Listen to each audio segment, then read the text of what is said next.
everybody, welcome back to my channel.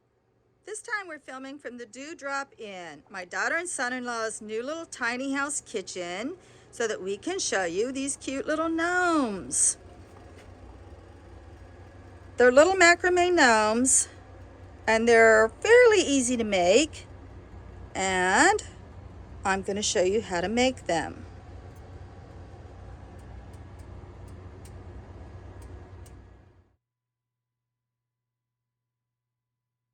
So now we're going to choose what kind of material we want to make our gnomes out of. You can of course make these macrame gnomes out of cord, but I didn't have any cord on hand, so I'm using up the little bits and pieces of yarn that I have around the house from other projects. My favorite so far has been this 4-ply yarn that wraps, it's WPI of 5. So it's considered a bulky yarn, and it's got a nice sheen to it, so it makes beautiful macrame knots. Whatever you choose, you're going to need 2 links, 15 feet each. Then I'll show you what to do.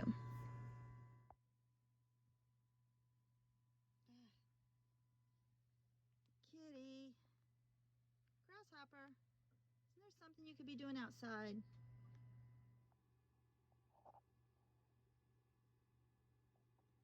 So this is how I typically set up. I use a clipboard to do mine. You can do it however you need to. So this is our 2 15-foot strands lying side by side. Part of each strand has been measured out to 3 feet because our project length is 3 feet, and I usually just put my knee on it to hold it tight. The other 12 feet of each strand is out to the side, and we're going to tie square knots. I turn on my music really loud and I just get lost in the knot tying. You don't really have to think a whole lot with this one. It's just a series of square knots. If you don't already know how to tie your square knots, I'll put up a link to a previous video that I did showing a very close-up of how to do these square knots. So just get to knot tying 3 feet of square knots.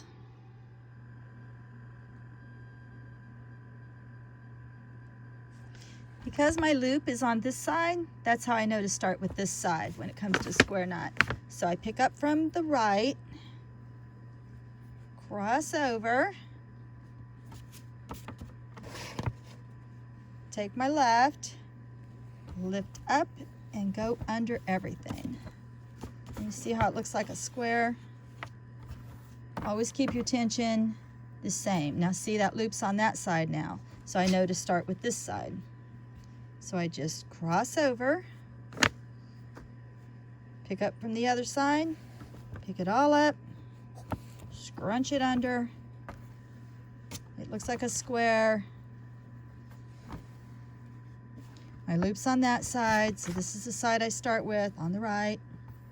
You always start with the same side that your loop is on, or you just go back and forth basically. And then I'm gonna lift up and go under. And like I said, I'll put up a link to a video that I have that shows this much, much better. Just keep doing that for 3 feet.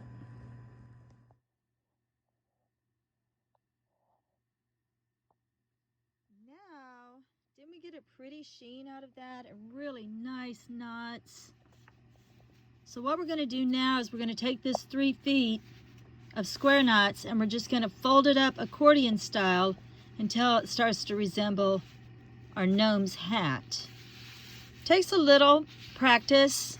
You may have to unfold it and do it again and again and again, but I've been doing it all day, so I've gotten fairly practiced at it. You just want the shape just like that. So when you're happy with your accordion fold and it really does look like your little gnome's hat, you want to put 3 feet of a good tough cord into a really large needle. Okay, we're going to just go right up the center of this guy's hat and basically put everything in place.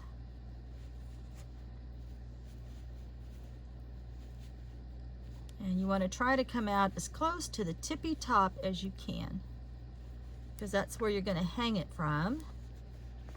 And then you just want to pull this on through. I like the way that feels. It's kind of ASMR-ish. And it pops through there like that. Okay, and then if you tape up both ends of your string, you'll find that it'll go through your bead much easier. And we're going to place our bead up to here. So go ahead and pull that through, because that's going to be your hanger right there, about that far. And then we'll put some tape on the ends of this and thread our nose bead right through there. Okay, once I have his little nose in place, I like to do a big old knot at the bottom, because otherwise that nose will slip, because you don't want any droopage.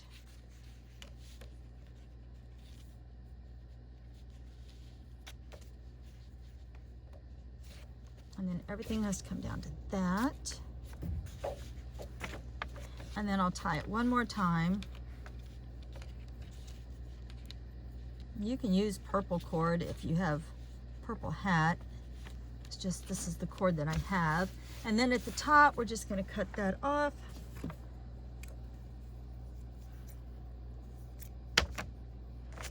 We're going to tie it once down here. And once again to secure it. And then we're going to make the same double knot up here.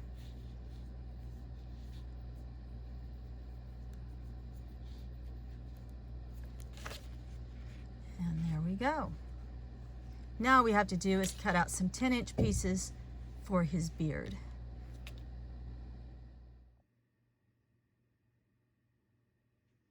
So once you've got his hat all smushed up good and you've tied the top, you've tied your string at the very top, that's your hanger, you tied his nose on really good, decide what's going to be your front and your back.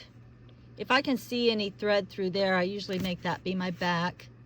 And then, so this is going to be the front, so we're going to work on the back.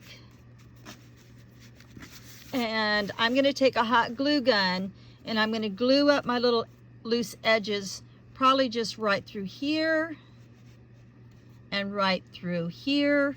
And then you want to decide what you want for his beard, and whatever color you want his beard to be. I like these gray fuzzies. I'm in love with the gray fuzzies. You want to cut a bunch of 10-inch strands, and then you're going to fold them, and then we'll glue those across here. But let's glue this up and shore this up first, just right through here. So I took my glue gun and glued right across the very bottom, because that just tends to sag a little bit. And then you want to take your little beard pieces and you want to fold them in half, and you want to glue a line. Make sure you're working from the back, of course, and glue all the way across.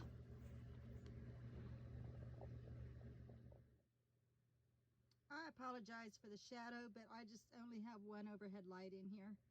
So after I glue his little beard pieces in place, I like to go back and Velcro, or put a little piece of felt on the back. It just gives it a little more stability and longevity.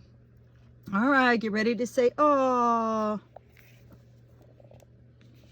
oh, and there we have him. And then you just trim up his little beard the way that you like it. They're so cute. I love these little guys. All right, you guys. I love the gray beards. All right, you guys. Love and light. Blessed be. Happy gnoming.